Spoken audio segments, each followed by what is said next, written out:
I'm Joy Randall, and I am a beauty entrepreneur and conversationist. I'm also the master cosmetologist at Essential Aesthetics and Laser in Charlotte, North Carolina.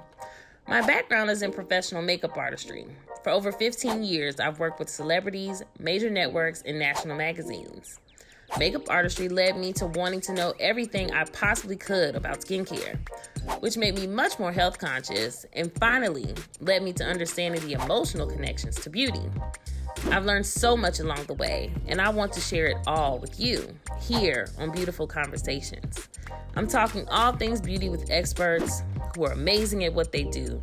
I hope you not only get to know them, but learn lots about the industry and how to achieve your beauty goals. So enjoy. Don't forget to hit the subscribe button and share it with a friend. Welcome to Beautiful Conversations. I'm Joy Randall, known as the beauty influencer. And in this series, I'm chatting with beauty and health experts to share the reality of the industry and not just the perception that you see online. We want to help those looking to get into the beauty and health industry and simply entertain the enthusiasts. Okay, so without further delay, let me introduce my guest, Miss Jimica Renee of Cake by Jimica. Hello. Welcome. Hey, how you doing? I'm doing good. She is a hairstylist and beauty entrepreneur and kind of a social media extraordinaire, I'm just gonna say. Her social media posts are pure comedy. I love what you are doing right now. Thank you. Tell folks a little bit about yourself, where you're from, kind of like, I said you're a hairstylist, but like what you're doing and where you work in and everything right now. Okay, well, my air would come on. Please tell me. It's fine. Okay. My name is Jimica Sales or Jimica Renee or Cake by Jimica. I am a hairstylist. I've been licensed for 13 years. And what's going on now is I'm just taking advantage of social media during the pandemic. So that's where a lot of people came to know me. That's where my following base actually grew last year. Just by sharing some hair comedy. I felt like I've been in the game long enough so I can say what I want to say. It ain't nobody gonna get mad. Today, you're gonna learn how to cut your bang at home. Okay, so what you need to do is you need to grab your hair and determine where you want it to be, not too high above your eyebrow, right now. Twist it, because like YouTube said, if you don't twist it, it ain't gonna be in the right place. Find you some scissors, don't matter what kind they are. Now that you have determined where you want them, it look about right, it don't matter, it ain't got to be even. Just start cutting. Cut like you're cutting chicken. Cut like you're cutting steak. Spread them out. Take your comb it. Now, what made you think that was gonna be in the right spot? Book an appointment with somebody and stop cutting your bangs at home. No, ma'am. So that's pretty much what I do with my page now. How long have you been in the hair industry? I've been in the hair industry. If we want to start, when I started working in the salon, I started when I was 12. So that would make 22 years. I started braiding. That was back then when you didn't have to have a braider's license. So I was legal. I wasn't illegal. But licensed, I started in 2008. I became licensed. So 13 years now. Okay. All right, cool. So a lot of your posts. So I sent you some questions, ahead of time, but we're just gonna chat. Yeah. A lot of your posts, because I want people to really, again, just understand the reality. Like these days, there's so much online, and it's presented as perfect. Right. We have so many influencers and even celebrities, like. No shade, I love Taraji and her hairline, but she's doing her own hair now. But some of us, again, have been in this industry for 15, 20 years. And so I want people to really understand the reality of our lifestyle and just what we do, as experts and people who work in the industry. So a lot of my questions have had to do with the reality, but your posts are all about like the reality. And so Jimica shares things like, why y'all wearing these lashes, when they just too big. They heavy. The Gorilla Glue spray. Yeah. That was too funny. You even have T-shirts that say "No ma'am" because you are all about no ma'am. No, ma'am. That's not what we gonna do. Yeah. I guess for me, like you said, I totally relate to what's going on in the beauty industry. A lot of people look at the beauty industry as a second choice, and they use it to come up, generate income. Whereas for us who are committed to the industry, who have sat in the salons, waited for clients, did nobody all day because we actually love it and not really using our platform to leverage it and make money, because it is a $1 billion industry. You kind of do whatever and get money from it. But it is kind of competition now when you're battling social media. Yeah. And you actually love it. So people are using their celebrity versus your knowledge and what you know. And a lot of stuff comes with that now, especially from clients. Like a lot comes with it. It's like now they challenge you on stuff. Like I've been doing this at home, and and it's like, girl, no ma'am, you're not licensed. Yes. You're not tell me what to do. So I totally get that there are sides to the beauty industry, the real ins and outs that we know about. And we're not just looking for the come up, but we're doing it for the love of it. Yeah. I know before you kind of started doing a lot more with the comedy, you would always talk about, I laugh just thinking about it, but like, we'll save your panties. Like, yes. I want to, because just talking about people coming in and talking in general, the advocate of, we're basically therapists, you know. I'm a therapist. The shirt is coming soon. That's what I am. I want one. I want yes. I'm a makeup artist, but I don't know. Yes, I'm gonna get you too. I'm gonna include everybody. But on the serious side, you know, people do come in and they kind of dump on us, you know. Oh yeah. They're always sharing whatever they're going through, which we like, you know, but sometimes for ourselves, we may be in a space where we're not even ready to like take in absolutely stuff. But just, you know, talk a little bit about that. I know you talked about Save Your Panties. I guess that came from people sharing, you know, what well, Save Your Panties actually started. I was having a conversation with a friend one time. We went to lunch, and you know, if anybody don't know, I'm a single parent. I became a parent at 18. So I've navigated the beauty industry as a parent the entire time. So it was never, you know, school without a child. I was in school with a child working a full-time job.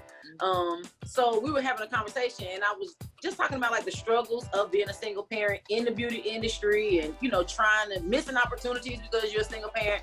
And I was like, if I could tell these little girls anything, I would tell them, save your panties, girl. Your Monday through Friday, Monday through Saturday, Sunday, whichever one, save them all. Keep it to yourself. So that you can have time as a woman to really focus on you. Because as a woman, the man can and typically goes and do whatever. They can go off and start a business, invest in themselves without without having to care full time for a child. Not saying all parents, not saying all fathers are like that, but I know specifically for myself, it was a lot of things I had to do on my own. So that's where the Save Your Panties came from. And it just spun into this whole thing where I like just ministering. Like I went and spoke to little girls, and I spoke to women, just telling them to like take their time, invest in themselves, and use your time wisely. And then it just comes from, like you said, being with women, even with guys. I recently had a guy in my chair, and I'm like, well, save your panties too. But you know, but you know, so it just, like you said, sitting in our chair, it's sitting in the makeup artist chair, sitting in a nail tech chair, sitting in any esthetician, hairstylist. It's so much more to hair than hair. It's so much more to makeup than makeup. It's so much more to the beauty industry than the beauty industry. It's not all we do. And I think people don't really wrap their minds around what we ingest just from our clients all day, considering how much we still have to put out by being professional. And, you know, so. I've shifted where I am in the industry. For those who don't know, I started off as a makeup artist, did makeup for 15 years. You know, celebs, whatever, everyday women, it didn't matter, all of that. But to your point, you know, I'm an introvert myself. I think a lot of people too kind of misconceive, especially with someone like yourself, like we're online and it's a performance. I was just talking to another young lady about the same thing, that we have to get up, we have to perform when we're either doing this makeup or we're doing this hair. And people underestimate that we are just human beings. Like, we're not robots who just produce your beauty, you know. Right. We might have our own.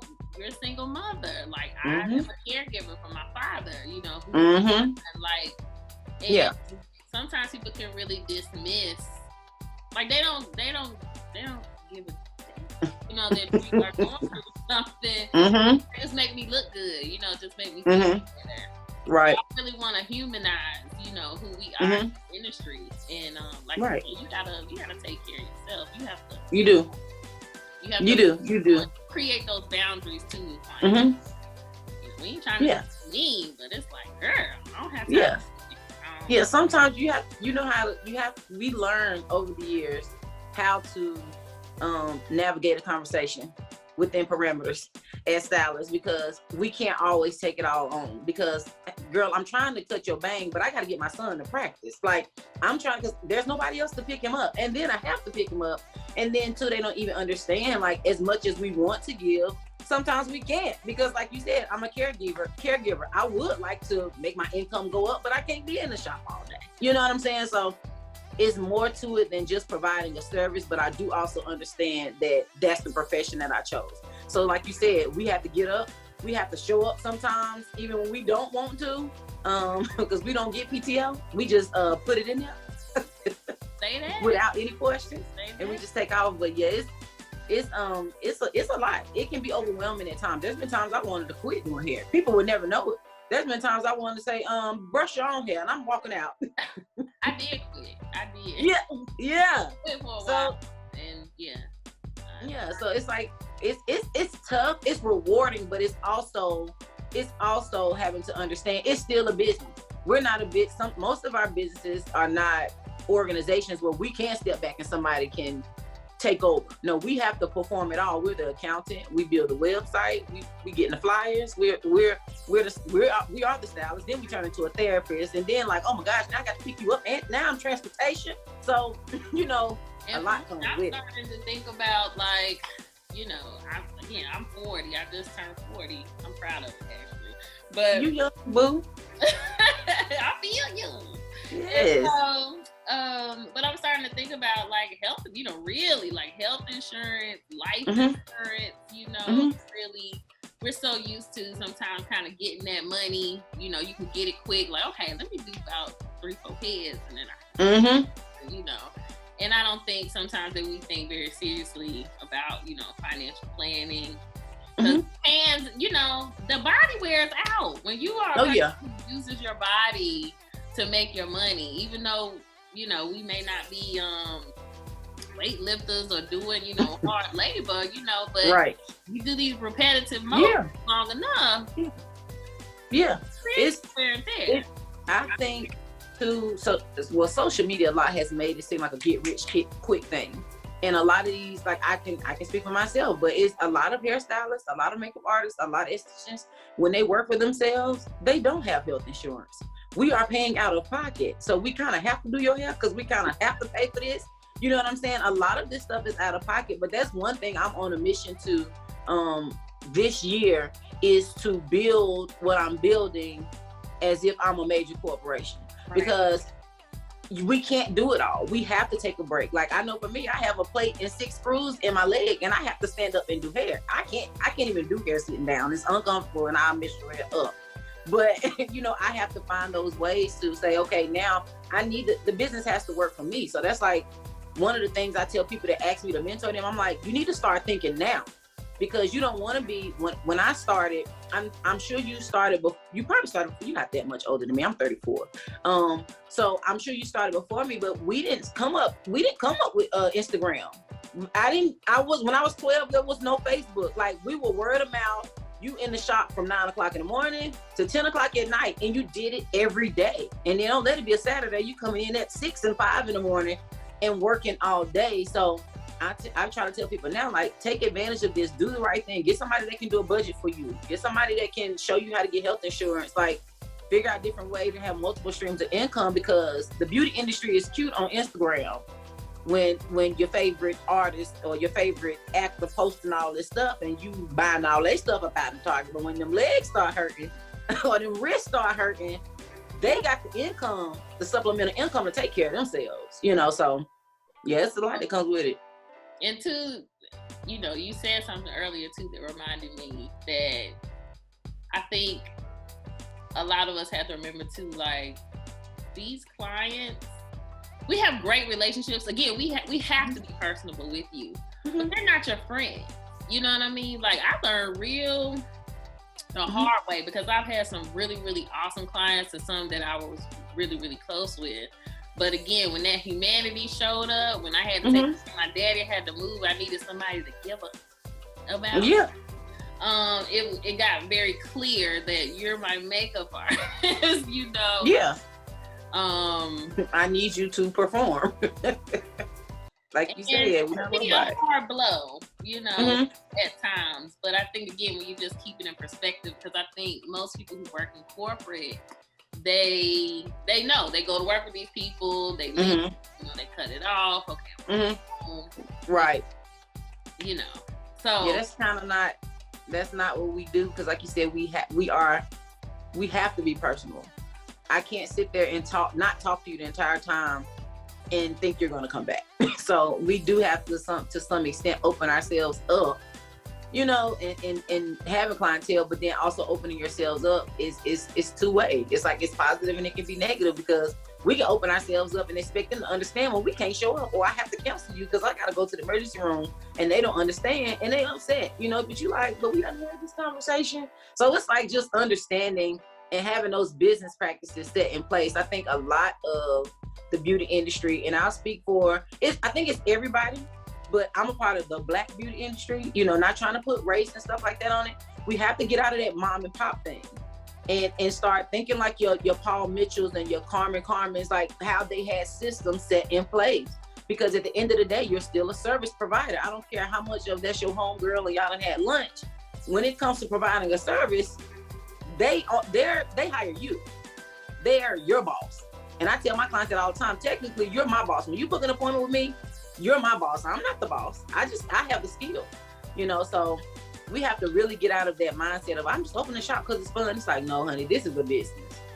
I've seen you also talking about like doing some coaching and doing some classes with people too. And I was just telling one of the girls that I work with here, to your point of talking about Paul Mitchell and creating that standard.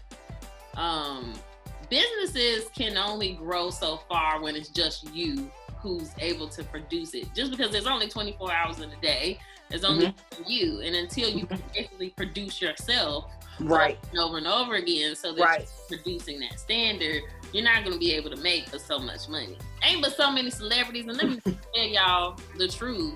Yeah. They don't give a damn. They don't. They do. They quick to want something for free. So listen, it's like that. Like I tell people all the time, they be like, oh, you should change your status now. You've done a celebrity hair. I said a celebrity client is anybody who sits in my chair and comes on a regular basis. It ain't no difference to me. I'm not changing it, because at the end of the day, my everyday client that goes to work every day is my celebrity client. I'm not changing that to prove anything to anybody. I have to treat everybody the same way, but I also have to run this business like it's a business, or it's going to run you. It will run you. Oh, it will. Right on in the ground. In the ground. I've seen it too many times. And to be honest, like my mom, I know you know that my mom does hair. So I'm 34. My mom has been doing hair this year 35 years.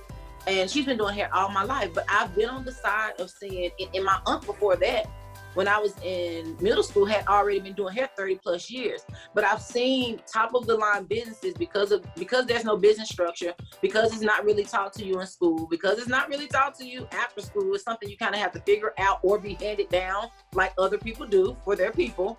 I've seen like the best of the best that could have gone beyond them, but not setting their business up as a system to where, like you said, they're duplicating more of them so that it can stay afloat when you decide to step away. But yeah, I definitely plan on that. I told somebody the other day, I had a client, I said, y'all are not going to let me retire braiding hair. I've tried to step away so many times. I'm like, this is what I'm going to do in this new season. I'm going to hire people. I have people that want to be mentees, like, come on, let me give. And that's another thing too, we have to learn too. I know we can sometimes like to hoard our gifts and talents and not share it with nobody because we think that they're going to take what we have. But the reality is nobody can be you. So being your, go ahead. Two sides, don't get me wrong. Cause I've done a lot of mentoring myself in the past. I know. In a different space. Mm-hmm. I was in a different space in my life and in my career. Because again, when you spend a lot of time building the clientele, people are very attached to you. Yeah. Important to make sure again that standard is being duplicated. Yeah. You do understand everybody's gonna have their own style, and I would try to nurture that style. But I just think if I could encourage anyone who is going to be watching and who is watching to, if you're trying to get into the industry and you have an opportunity to be an apprentice, understand that's not your business. You're there to learn. Learn. You know what I mean? That's true. Take over a business. And so it's important to be in a student mode. I've also had quite a few people who wanted to come in and like prove to me, the way they do it. Right. What are you here for? If you know how to do everything, then right. Then do your thing. And you're not gonna like do your thing on my client. You're gonna do right. You do what I asked you to. Right. So it is what it is. But if somebody gives you that opportunity to learn under them, especially when we're not charging you for a class, that's different. Right. I think I've always been, one thing I've learned to not is expect me from everybody because everybody isn't me. I've always kind of been I've always desired to be a student because in a sense of I'm okay with learning from somebody without feeling like without putting myself in a position where I'm trying to take over what they're doing. And a lot of people, and I think the system of the beauty industry, the schools and stuff now, they don't produce those kind of people anymore. We got the sweet style. Everybody want to be a boss. Don't nobody want to learn no more. It's like, no, you need to sit under somebody. So I think a lot plays into the mentality of the person and how far they really want to go. Like we talked about earlier about people just, make their money. Like, I got to take you, make that money. I'm doing this so I can catch flights, boo. It's like, no, it's more to it. Like, be a student, learn. It's going to carry you further. Yeah, you can have a skill, but if your business ethic ain't right and you haven't sat under somebody who learn, you see them work with a client, you see them how to talk a client into getting what's best for them without letting the client run them. It's so much that comes with being a mentor. And I really think it is a lost art because of social media. And I really think the sweet life too that happens now is not a lot of open air salons. People just want to be a boss. So people don't really want to learn. They think they know it all. So it is kind of tough. So you do have to use wisdom when mentoring and teaching people these in 2021. And because, because a person can ruin your business in a day. Oh yeah. You spent years building. They can most definitely out of power. Most definitely. I always use that discernment. That is absolutely key. Absolutely. Most definitely. So just so we know, because we haven't even been able to talk about any of this, but like what you specialize in as far as your hair care? I specialize in, I like to tell everybody all the time, I specialize in healthy hair with the option to be able to have fun with hair. Because a lot of people think that healthy hair is natural hair. Healthy hair is if I get my ends trimmed every week, or healthy hair, I should put it like this. People think that healthy hair is, something I don't have relaxer, I don't wear weave, I do this. It's like, no, baby. No, let me educate you. It's not, it's a lot. Healthy hair starts on the inside anyway. Once it comes out the scalp, it's considered dead. But my goal is to be able to offer a lot to women and help them express themselves through hair while maintaining their hair and their edges. You'll see me post stuff like that. Those are things we need to maintain if there's no medical issue. But that's I don't really have a specialty. And I talked about that today. At church, and we was just talking about being creative and stuff like that. I said that's something that I struggled with a long time. in the beauty industry, people will try to say, what do you have to find a niche or niche, whichever one you call it, and you have to stick to that because that's what you're going to be good at. I'm like, well, I'm naturally a creative person, so I like to learn as much as I can. So I don't have a specific thing that I do that's like, oh, you just, for a minute, people tried to pin me in the bob category. And I'm like, no, ma'am. I do it all. I do it all. So I don't have a special one or this is what I specialize in. My goal is healthy hair because I want you to be able to have fun. I don't want you to be pigeonholed, into a specific hairstyle. Hair that you enjoy doing? I tell people this too. After 13 years, what I enjoy about it is you liking it. That's it. It really is. Now, things are more time consuming than others. Like we talked about braids and things like that. Things are more time consuming, but I get satisfaction in knowing that you're satisfied with it. So you can come in and say, I want short hair, or I would like to try crochet, or can you tighten my locks? Long as you're satisfied at this point, I pretty much know how to do almost everything. So long as you're satisfied, I really don't have a favorite. And people are shocked, like, I don't have a favorite. Which I think is also a testament to being industry professionals and experts who have been in the industry quite some time versus, again, like there's nothing wrong with the influencers and the YouTube gurus per se. I'm always saying they're so used to doing it on them. And so there's a difference between people who have worked with multiple hair types, multiple age ranges, multiple backgrounds. Yep. And like we always say, there's always pros and cons to everything. I do not knock social media.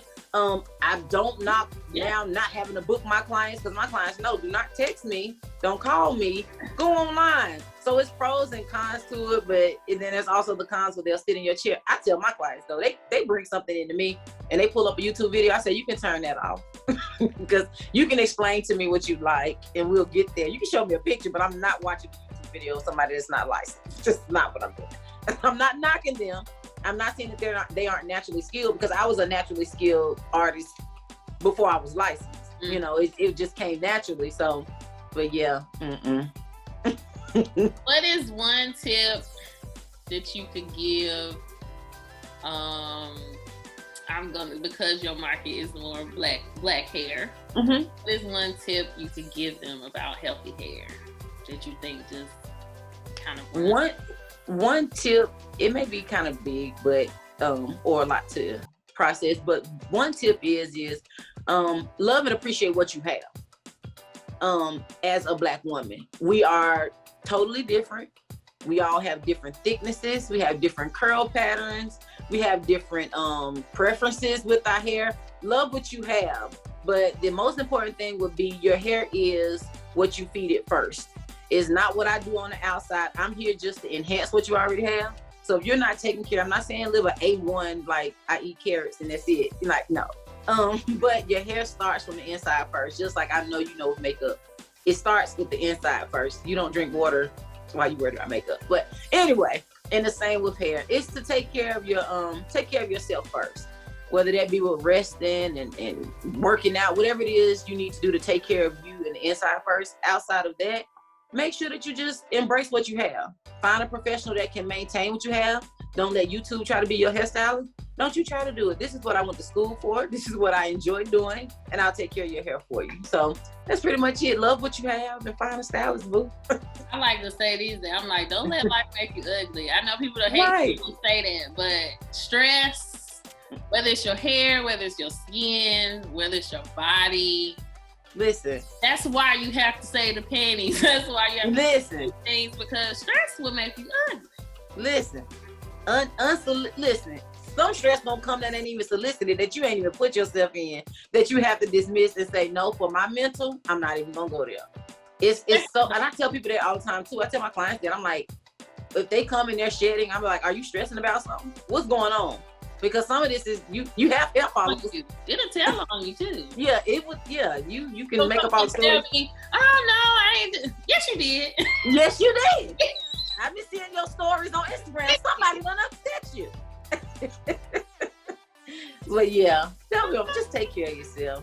Well, this has been fun, Jimica. This is fun. Yeah, and I want to say before I didn't say it in the beginning when you introduced and I said who I was.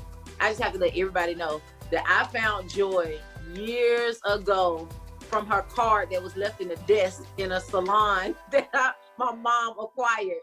And I was like, her card pretty? Who is this? She do makeup? And so from that moment on, I kept her card. I don't know how I found, I don't know if it was just Facebook. I don't know how in the world I found Joy. But I kept her card. I may have even called her and asked her some questions about assist. I don't know. But it's just a testament of who you are and who she is. She's always been like committed to whatever it is that you've been doing. So I just want to tell you that I appreciate you. I found you when I was a youngin' through your business. It was a black business card too, and it had colorful stuff on it. You probably remember that business card. It was in the drawer. So I just want to let you know that I appreciate you. I appreciate you for being who you are, true to who you are, no matter through different transitions. I can always say that from my personal, I'll say in-person experience with you and as well as online, you've always been true to you. So I appreciate that, boo. Thank you. That's touching. I really thank you so much. Thank you for your time. Thank you for the comedy. Keeping things keeping it real with us. We're gonna keep on doing that. Yes. So I'm gonna wrap everything up. Thank you guys for joining us. I will see you at the next chat. And until then, remember that life happens. You have to find the beauty. All right, girl.